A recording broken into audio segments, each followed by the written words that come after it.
सितंबर में अमेरिकी राष्ट्रपति जो बाइडेन और प्रधानमंत्री नरेंद्र मोदी की मुलाकात के बाद ठीक एक महीने के बाद दोनों नेता एक बार फिर रोम में साथ हैं और इसके अलावा ग्लासगो में भी दोनों नेता साथ होंगे। निश्चित रूप से दोनों के बीच में मुलाकात भी होगी, बात भी होगी। हमारे साथ इस समय इस पूरे मामले पर बातचीत करने के लिए अमेरिकी विदेश मंत्रालय के प्रवक्ता जेड तरार हैं।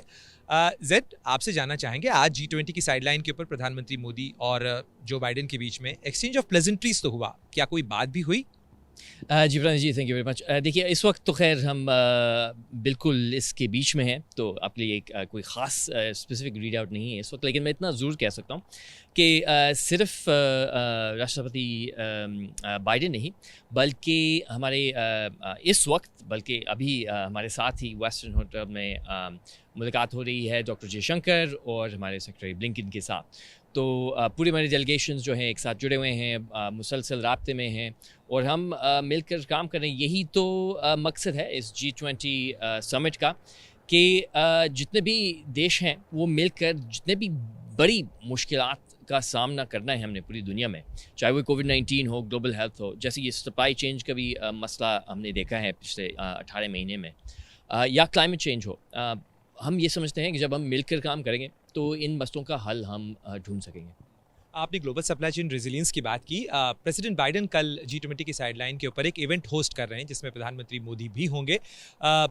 भारत, जापान और ऑस्ट्रेलिया ऑलरेडी इस तरीके का इनिशिएटिव शुरू कर चुके हैं। तो ये ग्लोबल सप्लाई चेन रेजिलियंस में किस तरीके से ये कोशिश होगी कि दुनिया चीन पर निर्भर न हो? जी, मैं चीन का खैर इतना ज़ोर नहीं दूंगा। हम ये समझते हैं कि अगर हमने 21st सेंचुरी में वाकई हमने आगे जाना है, बढ़ना है और इस तरीके से हमने जैसे हम कहते हैं हमने क्लाइमेट चेंज को भी लेकर उसके प्रिंसिपल्स लेकर, यानी कि हमने CO2 एमिशंस को कम करना है, लेकिन उसी वक्त हमें ये भी देखना है कि जितने भी हमारे देश हैं और इकॉनमीज़ हैं क्या वो रिजिलियंट है कि अगर कोई ऐसा शॉक आया फ्यूचर में तो क्या हम तैयार होंगे उसके लिए।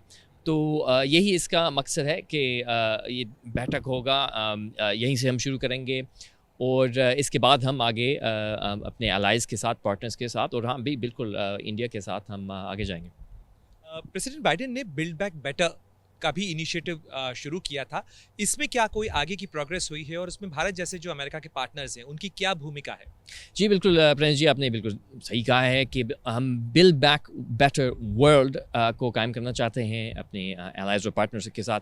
यानी कि हम समझते हैं कि इस वक्त हमारे पास एक अपॉर्चुनिटी, एक मौका है कि हम जैसे ही हम इस मुश्किल दौर से हम निकल रहे हैं आहिस्ता आहिस्ता, कदम के बाद कदम, हम एक सस्टेनेबल तरीके से हम इससे निकल सकें, ताकि हम जैसे कोयले से बिजली बनती है उसको हम ट्रांजिशन लेकर सस्टेनेबल रिन्यूएबल सोर्सेज के साथ जाएं, चाहे वो सोलर हो, विंड हो, हाइड्रो हो।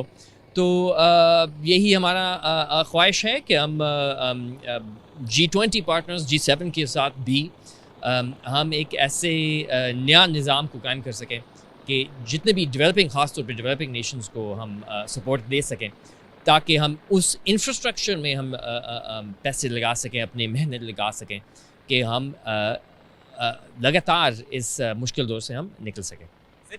मेरा इस सवाल इंटरनेशनल एनर्जी क्राइसिस को लेकर है। इस समय दुनिया में इंटरनेशनल एनर्जी क्राइसिस है। भारत में पेट्रोल, डीजल जैसे जो एनर्जी के सोर्स हैं उनकी कीमतें बहुत ज़्यादा बढ़ी हैं।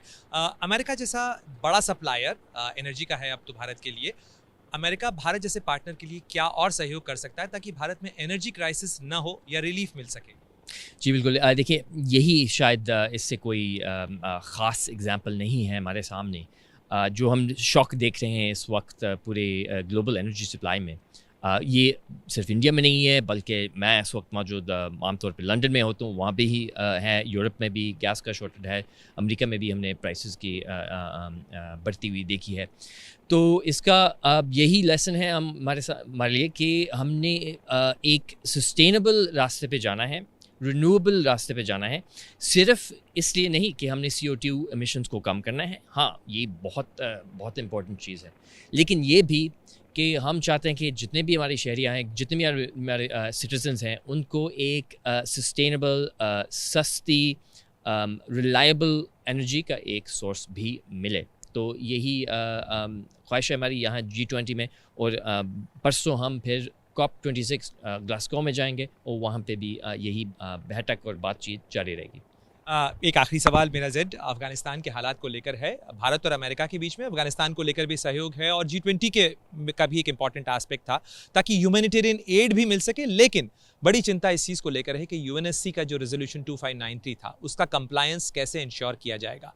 क्या इस मामले पर प्रधानमंत्री मोदी और राष्ट्रपति जो बाइडेन के बीच में कोई आगे की बातचीत होगी या किस तरीके से इसे इंश्योर किया जाएगा, इसका रास्ता निकलेगा? जी, हम समझते हैं कि बिल्कुल इंडिया का एक बहुत बड़ा किरदार है, एक रोल है अफ़गानिस्तान में होना चाहिए, क्योंकि एक बहुत इम्पोर्टेंट एलाई होते हुए उसी रीजन में। और हम समझते हैं कि बिल्कुल ख़ास तौर पे जब आप ह्यूमैनिटेरियन असिस्टेंस के बारे में बात करें, लेकिन इंडियन बिज़नेस के भी एक किरदार भी होगा शायद अफ़गानिस्तान में आने वाले दिनों में, ये हमें देखना पड़ेगा। लेकिन बिल्कुल ये एक परेशानी की बात है कि जो हालात हम देख रहे हैं अफ़गानिस्तान में, शायद वो नहीं है जो इंटरनेशनल कम्युनिटी को कहा गया था तालिबान हुकूमत से या सरकार से। तो बिल्कुल हम बहुत करीब से इस मामले में देख रहे हैं। सिर्फ अमेरिका नहीं, पूरी सिक्योरिटी काउंसिल इस बात पर जुड़ी हुई है, इंडिया भी है इसमें शामिल, G7 भी है। और हम उम्मीद करते हैं कि इस ग्लोबल इंटरनेशनल तवज्जो और अटेंशन से अफ़गानिस्तान में हालात बेहतर हो सकें। और इस वक्त हमारे जो शायद सबसे इम्पोर्टेंट चीज़ ये है कि हम अफ़गानिस्तान में ह्यूमैनिटेरियन असिस्टेंस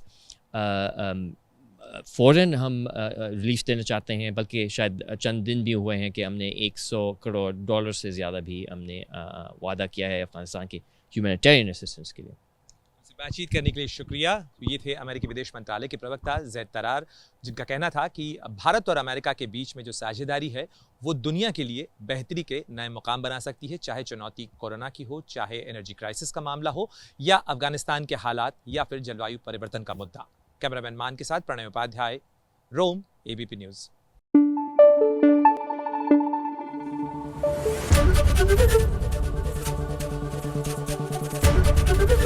ABP न्यूज़ आपको रखे आगे।